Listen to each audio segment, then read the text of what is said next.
नमस्कार भक्त हो. आषाढी एकादशी हा भगवान श्री विष्णू आणि विठ्ठलांच्या कृपेचा अत्यंत पवित्र दिवस मानला जातो. आज मी तुम्हाला एक अतिशय प्रभावी मंत्र ऐकवणार आहे. ओम नारायणाय विद्महे वासुदेवाय धीमहि तन्नो विष्णू प्रचोदयात. अनेक भक्तांचा विश्वास आहे की या दिवशी श्रद्धेने या मंत्राचे श्रवण आणि जप केल्याने मनाला शांती, सकारात्मक ऊर्जा आणि भगवान विष्णूंचे स्मरण अधिक दृढ होते. त्यामुळे हा मंत्र अर्धवट ऐकू नका.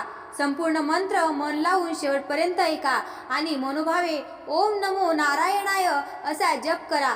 चला आता भक्तिभावाने मंत्र जपाला सुरुवात करूया.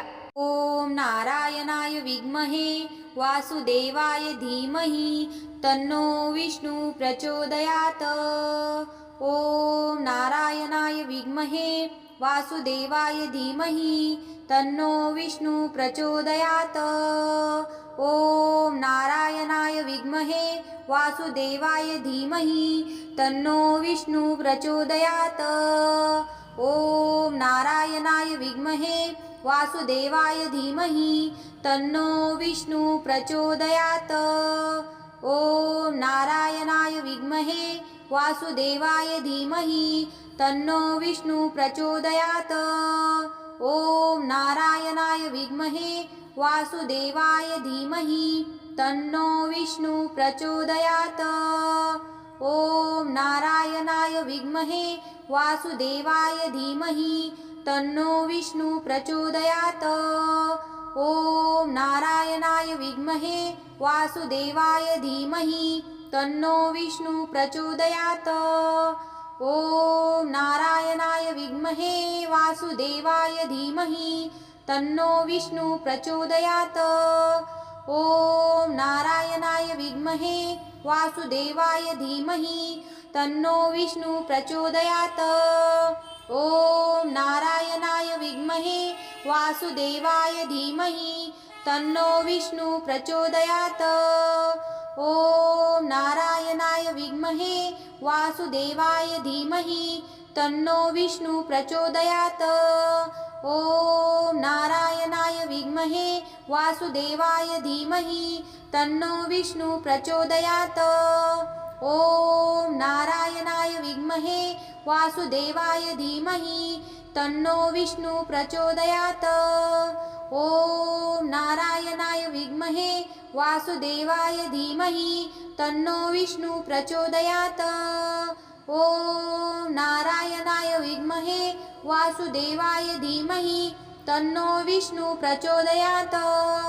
ओम नारायणाय विद्महे वासुदेवाय धीमहि तन्नो विष्णू प्रचोदयात.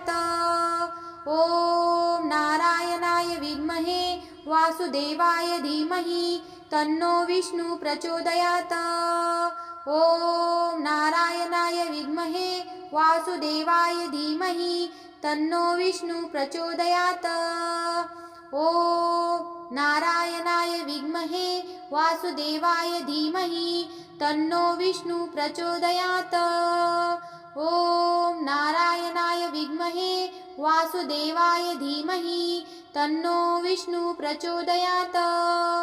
ओम नारायणाय विद्महे वासुदेवाय धीमहि तन्नो विष्णू प्रचोदयात. ओम नारायणाय विद्महे वासुदेवाय धीमहि तन्नो विष्णू प्रचोदयात. ओम नारायणाय विद्महे वासुदेवाय धीमहि तन्नो विष्णू प्रचोदयात. ओम नारायणाय विद्महे वासुदेवाय धीमहि तन्नो विष्णू प्रचोदयात. ओम नारायणाय विद्महे वासुदेवाय धीमहि तन्नो विष्णू प्रचोदयात. ओम नारायणाय विद्महे वासुदेवाय धीमहि तन्नो विष्णू प्रचोदयात. ओम नारायणाय विद्महे वासुदेवाय धीमहि तन्नो विष्णू प्रचोदयात. ओम नारायणाय विद्महे वासुदेवाय धीमहि तन्नो विष्णू प्रचोदयात. ओम नारायणाय विद्महे वासुदेवाय धीमहि तन्नो विष्णु प्रचोदयात्। ॐ नारायणाय विद्महे वासुदेवाय धीमहि तन्नो विष्णु प्रचोदयात्। ॐ नारायणाय विद्महे वासुदेवाय धीमहि तन्नो विष्णु प्रचोदयात्। ॐ नारायणाय विद्महे वासुदेवाय धीमहि तन्नो विष्णु प्रचोदयात्। ॐ नारायणाय विद्महे वासुदेवाय धीमहि तन्नो विष्णु प्रचोदयात्। ॐ नारायणाय विद्महे वासुदेवाय धीमहि तन्नो विष्णु प्रचोदयात्। ॐ नारायणाय विद्महे वासुदेवाय धीमहि तन्नो विष्णु प्रचोदयात्। ॐ नारायणाय विद्महे वासुदेवाय धीमहि तन्नो विष्णु प्रचोदयात्। ॐ नारायणाय विद्महे वासुदेवाय धीमहि तन्नो विष्णु प्रचोदयात्। ॐ नारायणाय विद्महे वासुदेवाय धीमहि तन्नो विष्णु प्रचोदयात्। ॐ नारायणाय विद्महे वासुदेवाय धीमहि तन्नो विष्णु प्रचोदयात्। ॐ नारायणाय विद्महे वासुदेवाय धीमहि तन्नो विष्णु प्रचोदयात्। ॐ नारायणाय विद्महे वासुदेवाय धीमहि तन्नो विष्णु प्रचोदयात्। ॐ नारायणाय विद्महे वासुदेवाय धीमहि तन्नो विष्णु प्रचोदयात्। ॐ नारायणाय विद्महे वासुदेवाय धीमहि तन्नो विष्णु प्रचोदयात्। ॐ नारायणाय विद्महे वासुदेवाय धीमहि तन्नो विष्णु प्रचोदयात्। ॐ नारायणाय विद्महे वासुदेवाय धीमहि तन्नो विष्णु प्रचोदयात्। ॐ नारायणाय विद्महे वासुदेवाय धीमहि तन्नो विष्णु प्रचोदयात्। ॐ नारायणाय विद्महे वासुदेवाय धीमहि तन्नो विष्णु प्रचोदयात्।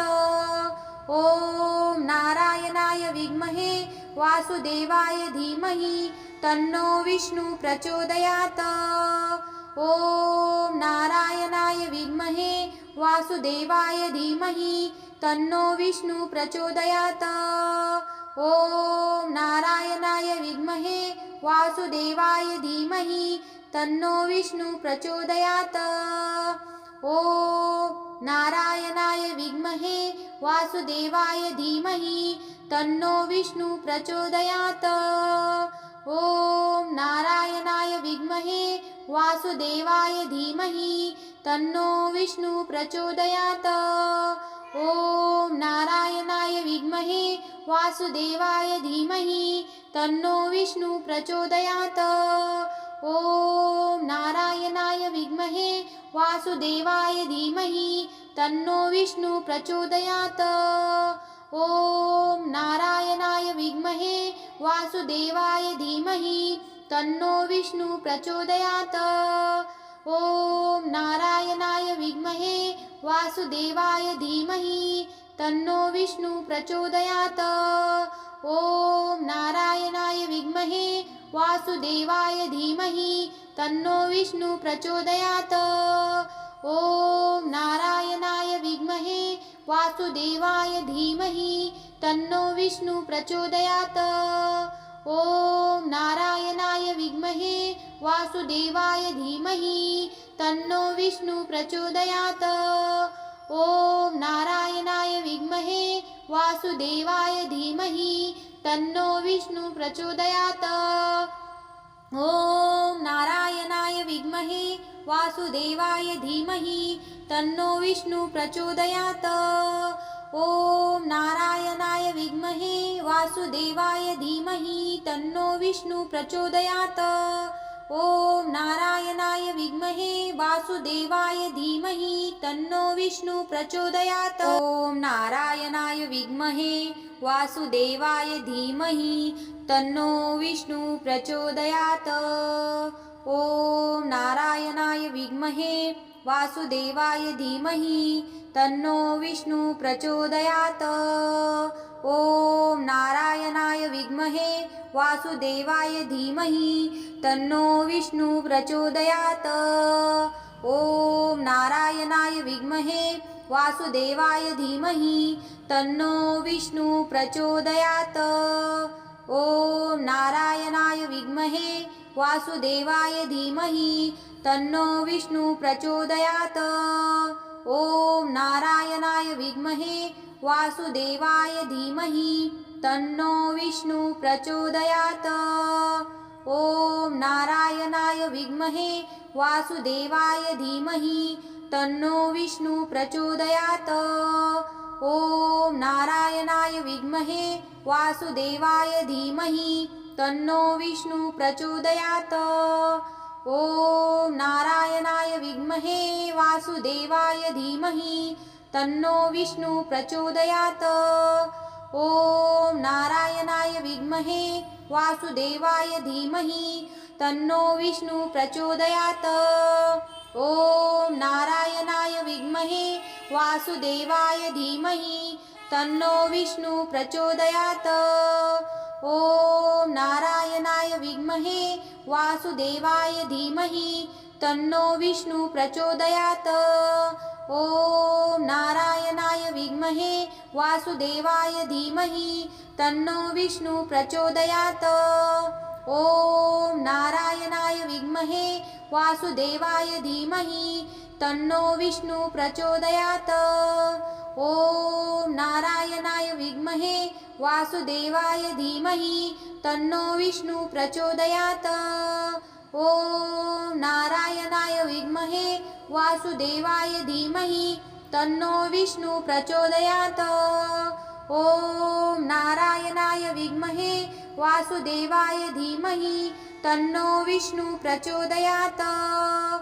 ॐ नारायणाय विद्महे वासुदेवाय धीमहि तन्नो विष्णु प्रचोदयात्। ॐ नारायणाय विद्महे वासुदेवाय धीमहि तन्नो विष्णु प्रचोदयात्। ॐ नारायणाय विद्महे वासुदेवाय धीमहि तन्नो विष्णु प्रचोदयात्। ॐ नारायणाय विद्महे वासुदेवाय धीमहि तन्नो विष्णु प्रचोदयात्। ॐ नारायणाय विद्महे वासुदेवाय धीमहि तन्नो विष्णु प्रचोदयात्। ॐ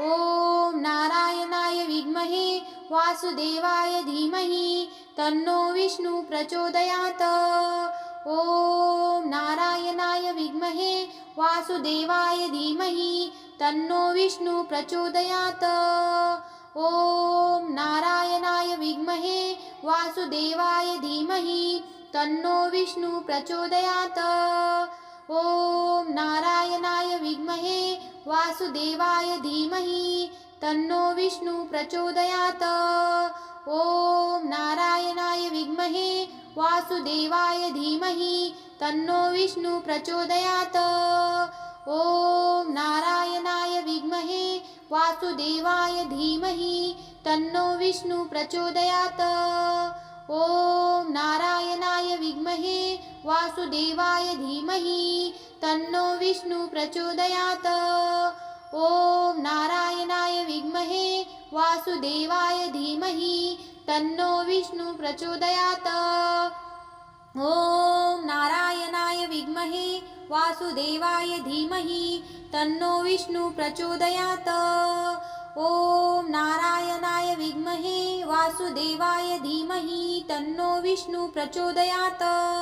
ॐ नारायणाय विद्महे वासुदेवाय धीमहि तन्नो विष्णु प्रचोदयात्। ॐ नारायणाय विद्महे वासुदेवाय धीमहि तन्नो विष्णु प्रचोदयात्।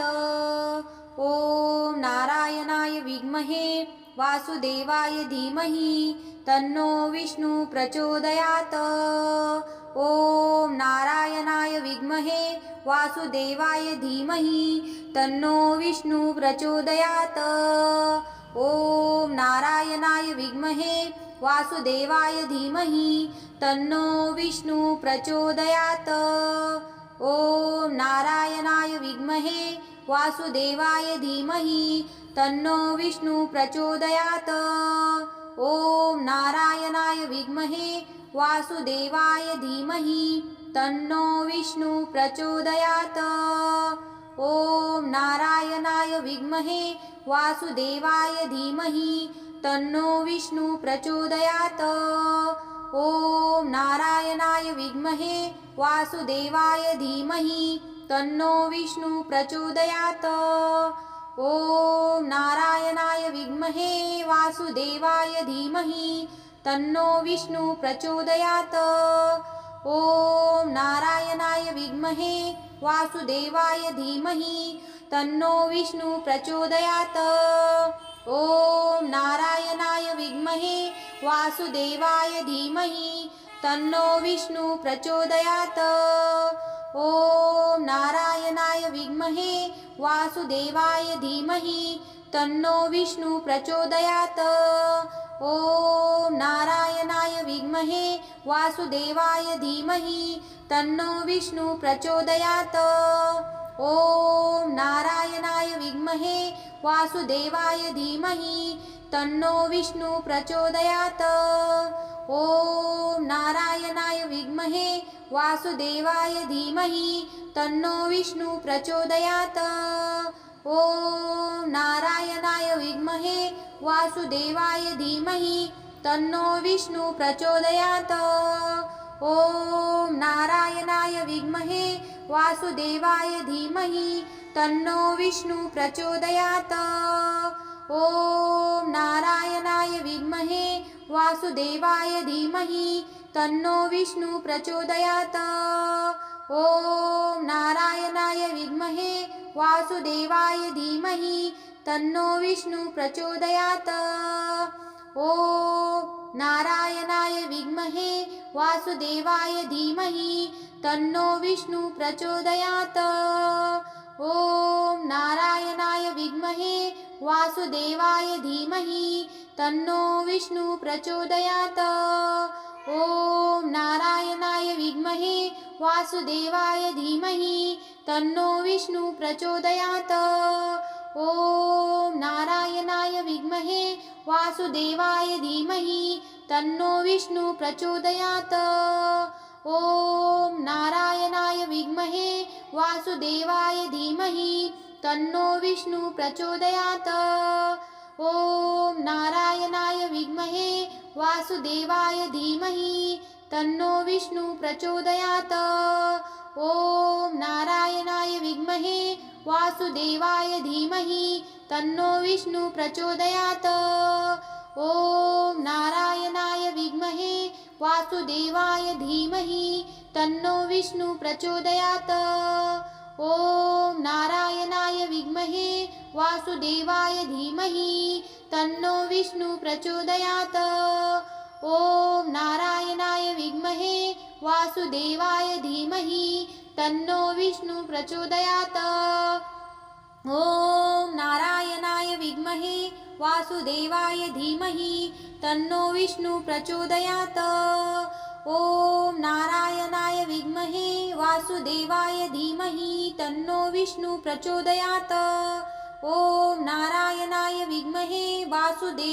धीमहि तन्नो विष्णु प्रचोदयात्। ॐ नारायणाय विद्महे वासुदेवाय धीमहि तन्नो विष्णु प्रचोदयात्। ॐ नारायणाय विद्महे वासुदेवाय धीमहि तन्नो विष्णु प्रचोदयात्। ॐ नारायणाय विद्महे वासुदेवाय धीमहि तन्नो विष्णु प्रचोदयात्। ॐ नारायणाय विद्महे वासुदेवाय धीमहि तन्नो विष्णु प्रचोदयात्। ॐ नारायणाय विद्महे वासुदेवाय धीमहि तन्नो विष्णु प्रचोदयात्। ॐ नारायणाय विद्महे वासुदेवाय धीमहि तन्नो विष्णु प्रचोदयात्। ॐ नारायणाय विद्महे वासुदेवाय धीमहि तन्नो विष्णु प्रचोदयात्। ॐ नारायणाय विद्महे वासुदेवाय धीमहि तन्नो विष्णु प्रचोदयात्। ॐ नारायणाय विद्महे वासुदेवाय धीमहि तन्नो विष्णु प्रचोदयात्। ॐ नारायणाय विद्महे वासुदेवाय धीमहि तन्नो विष्णु प्रचोदयात्। ॐ नारायणाय विद्महे वासुदेवाय धीमहि तन्नो विष्णु प्रचोदयात्। ॐ नारायणाय विद्महे वासुदेवाय धीमहि तन्नो विष्णु प्रचोदयात्। ॐ नारायणाय विद्महे वासुदेवाय धीमहि तन्नो विष्णु प्रचोदयात्। ॐ नारायणाय विद्महे वासुदेवाय धीमहि तन्नो विष्णु प्रचोदयात्। ॐ नारायणाय विद्महे वासुदेवाय धीमहि तन्नो विष्णु प्रचोदयात्। ॐ नारायणाय विद्महे वासुदेवाय धीमहि तन्नो विष्णु प्रचोदयात्। ॐ नारायणाय विद्महे वासुदेवाय धीमहि तन्नो विष्णु प्रचोदयात्। ॐ नारायणाय विद्महे वासुदेवाय धीमहि तन्नो विष्णु प्रचोदयात्। ॐ नारायणाय विद्महे वासुदेवाय धीमहि तन्नो विष्णु प्रचोदयात्। ॐ नारायणाय विद्महे वासुदेवाय धीमहि तन्नो विष्णु प्रचोदयात्। ॐ नारायणाय विद्महे वासुदेवाय धीमहि तन्नो विष्णु प्रचोदयात्। ॐ नारायणाय विद्महे वासुदेवाय धीमहि तन्नो विष्णु प्रचोदयात्। ॐ नारायणाय विद्महे वासुदेवाय धीमहि तन्नो विष्णु प्रचोदयात्। ॐ नारायणाय विद्महे वासुदेवाय धीमहि तन्नो विष्णु प्रचोदयात्।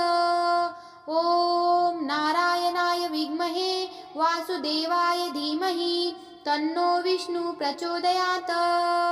ॐ नारायणाय विद्महे वासुदेवाय धीमहि तन्नो विष्णु प्रचोदयात्। ॐ नारायणाय विद्महे वासुदेवाय धीमहि तन्नो विष्णु प्रचोदयात्। ॐ नारायणाय विद्महे वासुदेवाय धीमहि तन्नो विष्णु प्रचोदयात्। ॐ नारायणाय विद्महे वासुदेवाय धीमहि तन्नो विष्णु प्रचोदयात्। ॐ नारायणाय विद्महे वासुदेवाय धीमहि तन्नो विष्णु प्रचोदयात्। ॐ नारायणाय विद्महे वासुदेवाय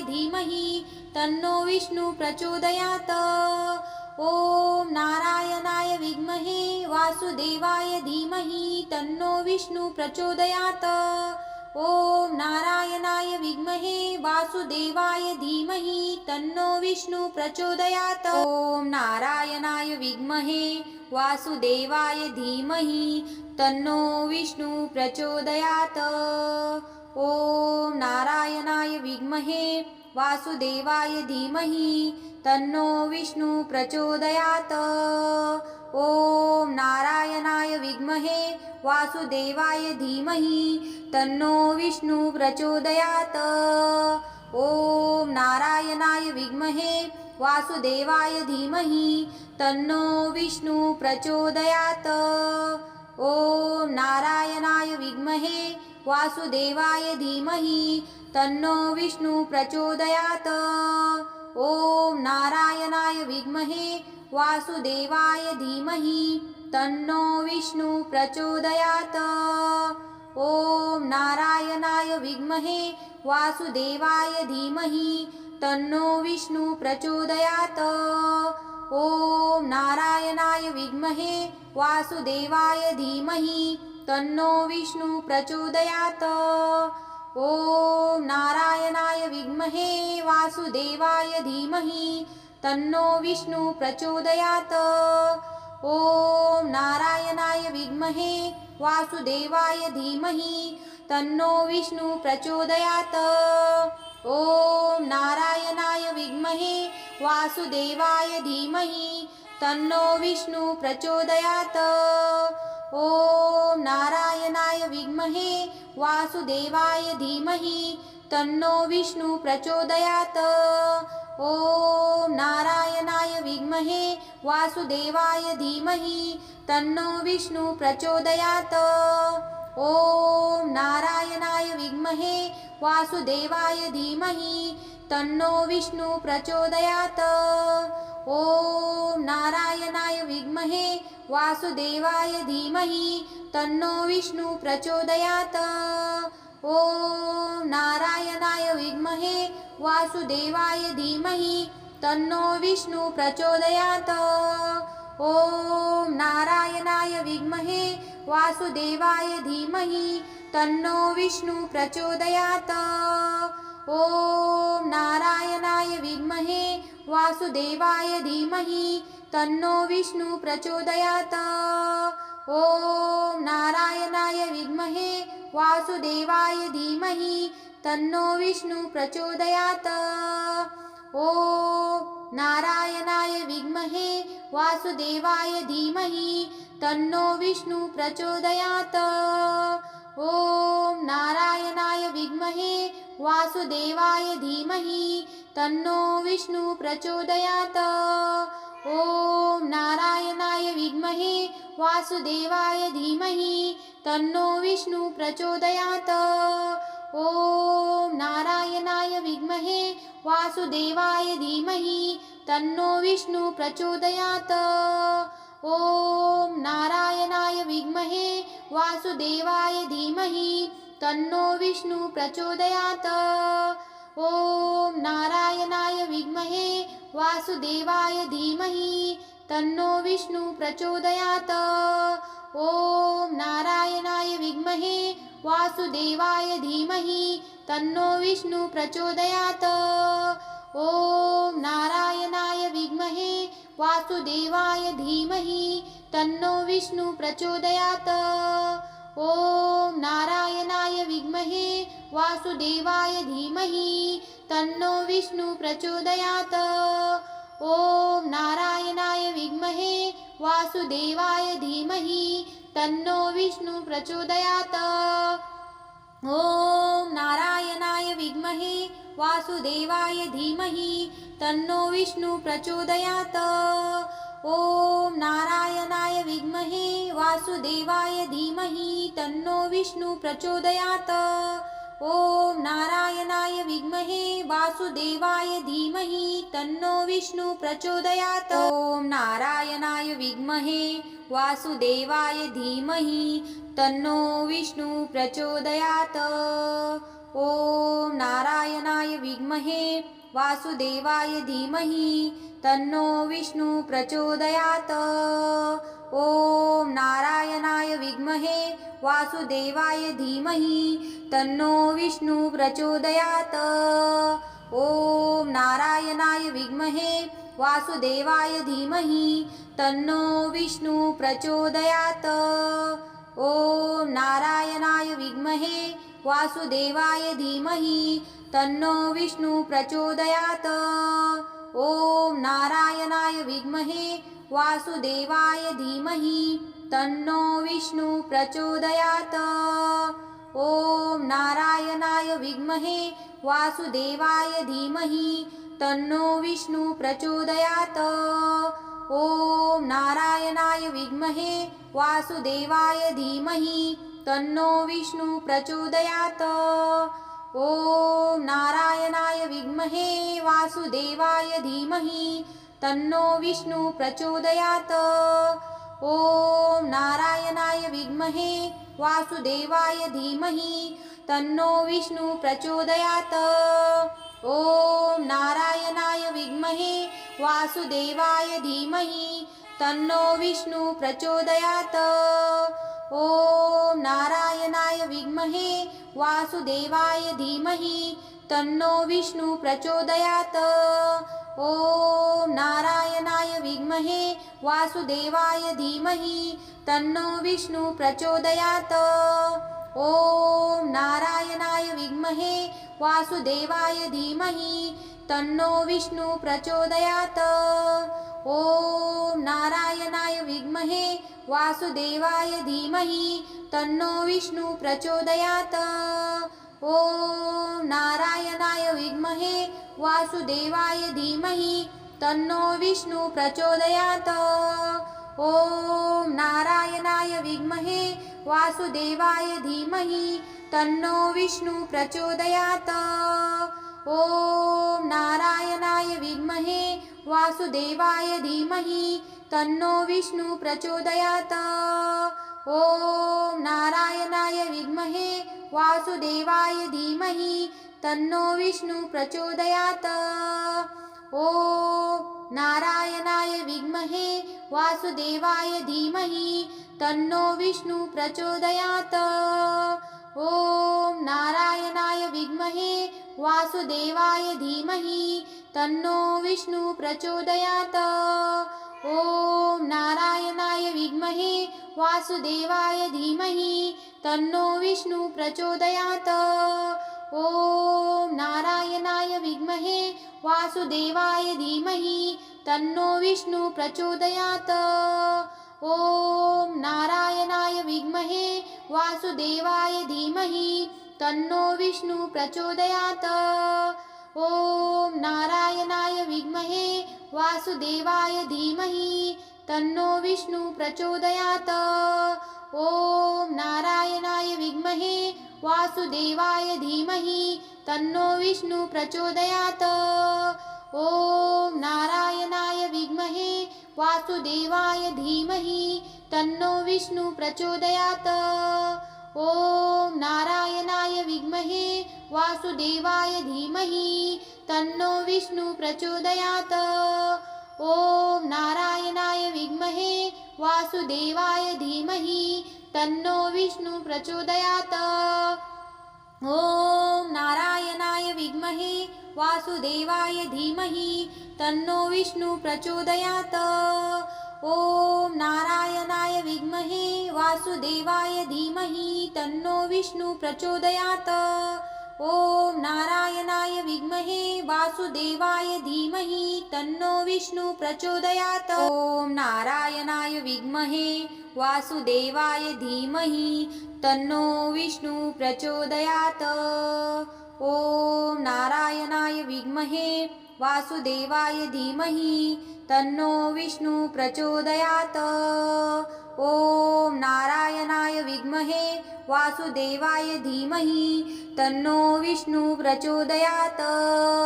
ॐ नारायणाय विद्महे वासुदेवाय धीमहि तन्नो विष्णु प्रचोदयात्। ॐ नारायणाय विद्महे वासुदेवाय धीमहि तन्नो विष्णु प्रचोदयात्।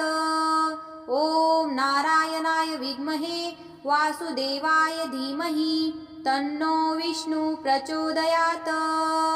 ॐ नारायणाय विद्महे वासुदेवाय धीमहि तन्नो विष्णु प्रचोदयात्।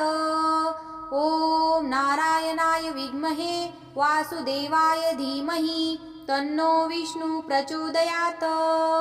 ॐ नारायणाय विद्महे वासुदेवाय धीमहि तन्नो विष्णु प्रचोदयात्।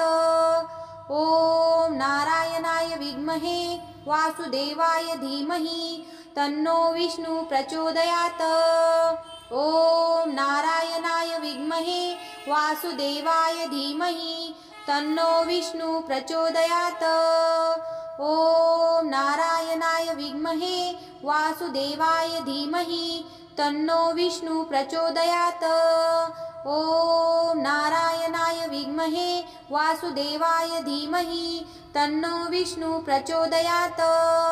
ॐ नारायणाय विद्महे वासुदेवाय धीमहि तन्नो विष्णु प्रचोदयात्।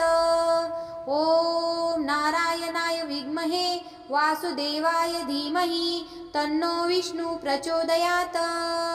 ॐ नारायणाय विद्महे वासुदेवाय धीमहि तन्नो विष्णु प्रचोदयात्। ॐ नारायणाय विद्महे वासुदेवाय धीमहि तन्नो विष्णु प्रचोदयात्। ॐ नारायणाय विद्महे वासुदेवाय धीमहि तन्नो विष्णु प्रचोदयात्। ॐ नारायणाय विद्महे वासुदेवाय धीमहि तन्नो विष्णु प्रचोदयात्। ॐ नारायणाय विद्महे वासुदेवाय धीमहि तन्नो विष्णु प्रचोदयात्। ॐ नारायणाय विद्महे वासुदेवाय धीमहि तन्नो विष्णु प्रचोदयात्। ॐ नारायणाय विद्महे वासुदेवाय धीमहि तन्नो विष्णु प्रचोदयात्। ॐ नारायणाय विद्महे वासुदेवाय धीमहि तन्नो विष्णु प्रचोदयात्। ॐ नारायणाय विद्महे वासुदेवाय धीमहि तन्नो विष्णु प्रचोदयात्। ॐ नारायणाय विद्महे वासुदेवाय धीमहि तन्नो विष्णु प्रचोदयात्। ॐ नारायणाय विद्महे वासुदेवाय धीमहि तन्नो विष्णु प्रचोदयात्। ॐ नारायणाय विद्महे वासुदेवाय धीमहि तन्नो विष्णु प्रचोदयात्। ॐ नारायणाय विद्महे वासुदेवाय धीमहि तन्नो विष्णु प्रचोदयात्। ॐ नारायणाय विद्महे वासुदेवाय धीमहि तन्नो विष्णु प्रचोदयात्। ॐ नारायणाय विद्महे वासुदेवाय धीमहि तन्नो विष्णु प्रचोदयात्। ॐ नारायणाय विद्महे वासुदेवाय धीमहि तन्नो विष्णु प्रचोदयात्। ॐ नारायणाय विद्महे वासुदेवाय धीमहि तन्नो विष्णु प्रचोदयात्। ॐ नारायणाय विद्महे वासुदेवाय धीमहि तन्नो विष्णु प्रचोदयात्। ॐ नारायणाय विद्महे वासुदेवाय धीमहि तन्नो विष्णु प्रचोदयात्। ॐ नारायणाय विद्महे वासुदेवाय धीमहि तन्नो विष्णु प्रचोदयात्। ॐ नारायणाय विद्महे वासुदेवाय धीमहि तन्नो विष्णु प्रचोदयात्। ॐ नारायणाय विद्महे वासुदेवाय धीमहि तन्नो विष्णु प्रचोदयात्। ॐ नारायणाय विद्महे वासुदेवाय धीमहि तन्नो विष्णु प्रचोदयात्। ॐ नारायणाय विद्महे वासुदेवाय धीमहि तन्नो विष्णु प्रचोदयात्। ॐ नारायणाय विद्महे वासुदेवाय धीमहि तन्नो विष्णु प्रचोदयात्। ॐ नारायणाय विद्महे वासुदेवाय धीमहि तन्नो विष्णु प्रचोदयात्। ॐ नारायणाय विद्महे वासुदेवाय धीमहि तन्नो विष्णु प्रचोदयात्। ॐ नारायणाय विद्महे वासुदेवाय धीमहि तन्नो विष्णु प्रचोदयात्। ॐ नारायणाय विद्महे वासुदेवाय धीमहि तन्नो विष्णु प्रचोदयात्। ॐ नारायणाय विद्महे वासुदेवाय धीमहि तन्नो विष्णु प्रचोदयात्। ॐ नारायणाय विद्महे वासुदेवाय धीमहि तन्नो विष्णु प्रचोदयात्। ॐ नारायणाय विद्महे वासुदेवाय धीमहि तन्नो विष्णु प्रचोदयात्। ॐ नारायणाय विद्महे वासुदेवाय धीमहि तन्नो विष्णु प्रचोदयात्। ॐ नारायणाय विद्महे वासुदेवाय धीमहि तन्नो विष्णु प्रचोदयात्। ॐ नारायणाय विद्महे वासुदेवाय धीमहि तन्नो विष्णु प्रचोदयात्। ॐ नारायणाय विद्महे वासुदेवाय धीमहि तन्नो विष्णु प्रचोदयात्। ॐ नारायणाय विद्महे वासुदेवाय धीमहि तन्नो विष्णु प्रचोदयात्। ॐ नारायणाय विद्महे वासुदेवाय धीमहि तन्नो विष्णु प्रचोदयात्। ॐ नारायणाय विद्महे वासुदेवाय धीमहि तन्नो विष्णु प्रचोदयात्। ॐ नारायणाय विद्महे वासुदेवाय धीमहि तन्नो विष्णु प्रचोदयात्। ॐ नारायणाय विद्महे वासुदेवाय धीमहि तन्नो विष्णु प्रचोदयात्। ॐ नारायणाय विद्महे वासुदेवाय धीमहि तन्नो विष्णु प्रचोदयात्। ॐ नारायणाय विद्महे वासुदेवाय धीमहि तन्नो विष्णु प्रचोदयात्। ॐ नारायणाय विद्महे वासुदेवाय धीमहि तन्नो विष्णु प्रचोदयात्। ॐ नारायणाय विद्महे वासुदेवाय धीमहि तन्नो विष्णु प्रचोदयात्। ॐ नारायणाय विद्महे वासुदेवाय धीमहि तन्नो विष्णु प्रचोदयात्। ॐ नारायणाय विद्महे वासुदेवाय धीमहि तन्नो विष्णु प्रचोदयात्। ॐ नारायणाय विद्महे वासुदेवाय धीमहि तन्नो विष्णु प्रचोदयात्। ॐ नारायणाय विद्महे वासुदेवाय धीमहि तन्नो विष्णु प्रचोदयात्। ॐ नारायणाय विद्महे वासुदेवाय धीमहि तन्नो विष्णु प्रचोदयात्। ॐ नारायणाय विद्महे वासुदेवाय धीमहि तन्नो विष्णु प्रचोदयात्। ॐ नारायणाय विद्महे वासुदेवाय धीमहि तन्नो विष्णु प्रचोदयात्। ॐ नारायणाय विद्महे वासुदेवाय धीमहि तन्नो विष्णु प्रचोदयात्। ॐ नारायणाय विद्महे वासुदेवाय धीमहि तन्नो विष्णु प्रचोदयात्। ॐ नारायणाय विद्महे वासुदेवाय धीमहि तन्नो विष्णु प्रचोदयात्। ॐ नारायणाय विद्महे वासुदेवाय धीमहि तन्नो विष्णु प्रचोदयात्। ॐ नारायणाय विद्महे वासुदेवाय धीमहि तन्नो विष्णु प्रचोदयात्। ॐ नारायणाय विद्महे वासुदेवाय धीमहि तन्नो विष्णु प्रचोदयात्। ॐ नारायणाय विद्महे वासुदेवाय धीमहि तन्नो विष्णु प्रचोदयात्। ॐ नारायणाय विद्महे वासुदेवाय धीमहि तन्नो विष्णु प्रचोदयात्। ॐ नारायणाय विद्महे वासुदेवाय धीमहि तन्नो विष्णु प्रचोदयात्। ॐ नारायणाय विद्महे वासुदेवाय धीमहि तन्नो विष्णु प्रचोदयात्।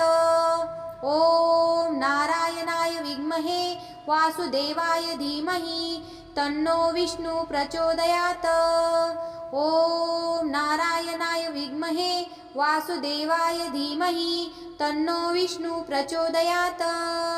ॐ नारायणाय विद्महे वासुदेवाय धीमहि तन्नो विष्णु प्रचोदयात्। ॐ नारायणाय विद्महे वासुदेवाय धीमहि तन्नो विष्णु प्रचोदयात्। ॐ नारायणाय विद्महे वासुदेवाय धीमहि तन्नो विष्णु प्रचोदयात्। ॐ नारायणाय विद्महे वासुदेवाय धीमहि तन्नो विष्णु प्रचोदयात्। ॐ नारायणाय विद्महे वासुदेवाय धीमहि तन्नो विष्णु प्रचोदयात्। ॐ नारायणाय विद्महे वासुदेवाय धीमहि तन्नो विष्णु प्रचोदयात्। ॐ नारायणाय विद्महे वासुदेवाय धीमहि तन्नो विष्णु प्रचोदयात्। ॐ नारायणाय विद्महे वासुदेवाय धीमहि तन्नो विष्णु प्रचोदयात्। ॐ नारायणाय विद्महे वासुदेवाय धीमहि तन्नो विष्णु प्रचोदयात्। ॐ नारायणाय विद्महे वासुदेवाय धीमहि तन्नो विष्णु प्रचोदयात्। ॐ नारायणाय विद्महे वासुदेवाय धीमहि तन्नो विष्णु प्रचोदयात्। ॐ नारायणाय विद्महे वासुदेवाय धीमहि तन्नो विष्णु प्रचोदयात्। ॐ नारायणाय विद्महे वासुदेवाय धीमहि तन्नो विष्णु प्रचोदयात्। ॐ नारायणाय विद्महे वासुदेवाय धीमहि तन्नो विष्णु प्रचोदयात्। ॐ नारायणाय विद्महे वासुदेवाय धीमहि तन्नो विष्णु प्रचोदयात्। ॐ नारायणाय विद्महे वासुदेवाय धीमहि तन्नो विष्णु प्रचोदयात्। ॐ नारायणाय विद्महे वासुदेवाय धीमहि तन्नो विष्णु प्रचोदयात्।